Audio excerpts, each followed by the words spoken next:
show with breaking news out of Cleveland. James Harden, he sustained a fracture in his right thumb. It occurred during last night's win over the New York Knicks. Brian Windhorst, Chiney Ogwumike, Mark Spears. Brian, what do we know about this and this diagnosis? It's the tip of his thumb. Yep. And he's going to consult with the hand specialist today, but he's questionable, but I think he's intending to play tonight. So he is questionable for this game against the Milwaukee Bucks, and it's his right thumb that he's his right hand. Obviously, he's a left-handed player. Right. So Chiney, he's a lefty. How is this actually going to impact James Harden? So he's a lefty. This is my left hand. Yep. And then right thumb, the tip of the thumb. I know a lot of people that have thumb injuries that are not that bad, and it seems like this one doesn't seem too serious. Yeah. They just tape it up. The issue could potentially just be the catch. You feel it because you use that to really get protection of the ball.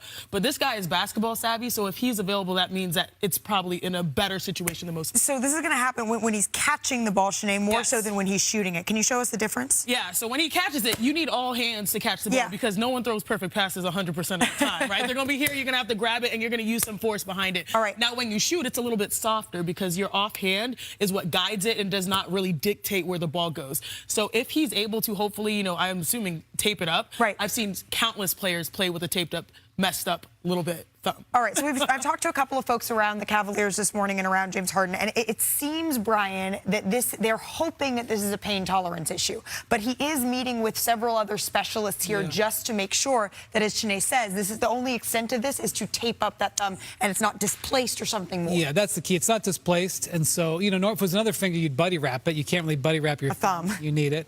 But, you know, there's optimism that he's avoided serious injury, the folks that I've talked to. Also, we'll point out Donovan Mitchell and Evan Mobley will be out for tonight. Mobley coming off a calf injury. This is the 5th game in 7 nights. But, you know, James Harden, we're in an era where not all-star players play every game. James Harden has a reputation of playing through stuff. 5 games in 7 nights. Again, as long as he gets the clearance from the hand specialist, what I'm told is he's going to try to play tonight's game. Okay.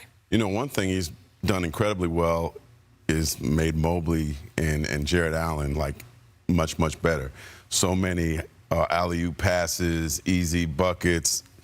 Does that, and I want to ask you that, I know you weren't about the shot, but does it affect his passing? Well, it's not just a passing. Again, if you're taped up, and I know you said, Wendy, that normally you buddy wrap when you have fingers like this. I feel like Spock right now. Yeah, doing that. But sometimes the wrap goes around, and that is more unnatural, especially if you're dribbling, right? You dribble, you need to be able to have different points where you access the ball, whether it's a wide divide or closer. So, I mean, again, if it's a pain tolerance thing. And that passing comes from left hand, too. Right. Yeah. But it's both sides of the floor. You're going to need to dribble with the right hand. You're going to need to dribble with your left. You're going to be able to catch with your right and catch with your left. And if he's protected and it's a good pain tolerance, these are the types of things that hoopers are known to play with. Again, James Harden finished this game, their win over the Cleveland Cavaliers in what could have been an Eastern Conference Finals preview. Right now, it's unclear exactly when he sustained this injury, only that he was still feeling some discomfort today. And so now doctors are looking into just the extent of that. But we hear that's a question that is going to be asked over the course of the day. We'll have more on that a little bit later. But Chiney, we're sitting here in Los Angeles. We are. You have a ball. I do. And there is one question that is circling around this city. Shoot! Why did Shoot Luka shoot that shot? And that is where we head now with Luka, LeBron putting the loss. To me, that is a microcosm, not just that final play, but also the play before where they couldn't get a defensive stop. They're 24th in defense. But on that shot, why did Luka not have rhythm? It's because they have limited minutes as a big three in Luka Doncic, LeBron James, and Austin Reeves playing together. They're trying to make water into wine at this point of the season, but it's not come naturally to them. Was Luka open? Yes. Should he have shot it? Yes. But I can understand in that situation a little hesitation because on the night, he was 2 for 10 from 3. Sometimes you think about those moments, but even bigger picture, Luka's someone that goes alpha mode late in games. He's the one that gets the ball at the top of the key with no one else near him, knowing he can hit you with that beautiful step back. The system is not necessarily benefiting or working for the big three for the Los Angeles Lakers, and I think that is the bigger issue, and that's what that shot represents. And hopefully it's a moment in film for them to say, like, how do we make sure, Luka, you can feel confident enough to be the guy that we've come to know?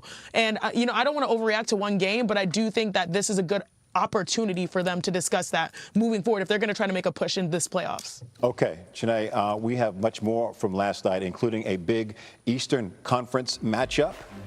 Cleveland making a statement at home, beating the Knicks 109 100-94. Donovan Mitchell dropped 23 points. James Harden added 20 in the win. The Cavs are now 6-1 since Harden's arrival.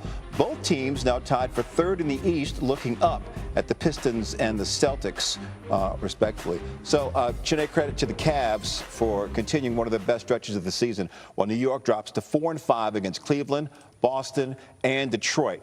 Why are the Knicks so inconsistent against top competition? You look at the roster on paper, you'll say very similar team, but very different results when it comes to going up against the best of the East, as you mentioned. And I think the one with the biggest change, the player, is Karl-Anthony Towns.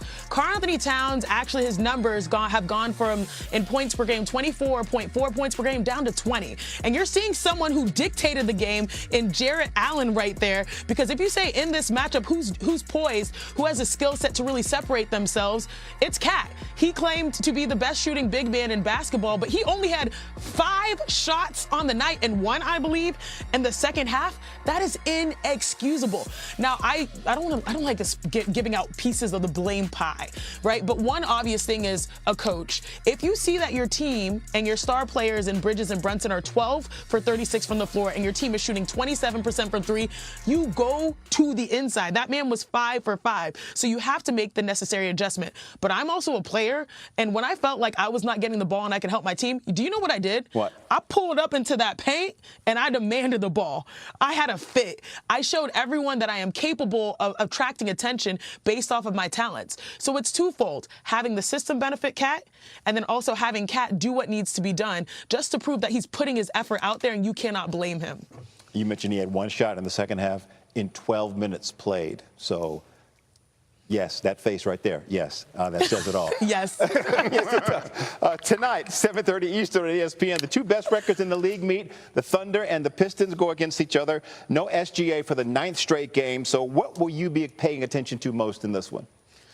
Ooh, I love a good revenge game. And, you know, great players find any reason to be motivated. And I believe Cade Cunningham is going to be motivated because he came off of a loss to the Spurs where he did not shoot well. He was 5 for 26 from the floor, and he was only 2 for 9 from 3. The Spurs had their way, and they sent a statement. Right now, the Spurs are sending a statement to the Western Conference, but here was the NBA's best Detroit Pistons. And so for me, I look at Cade Cunningham seeing an opportunity. Obviously, SGA is not there, but still it's his squad, and he is currently, SGA by the books, the favorite to win MVP by the numbers when it comes to Vegas and all that type of stuff. And so why not send a message to the team that you could potentially see in the NBA Finals, and also a message to yourself that I can bounce back, because that's the expectation. The Finals is not easy. You might drop a game, but how you respond matters most. Breaking down hoops with the best in the business, Chiney Ogwumike. Thank you. Love y'all. All right, coming up, we all know Kobe as the Black Mamba.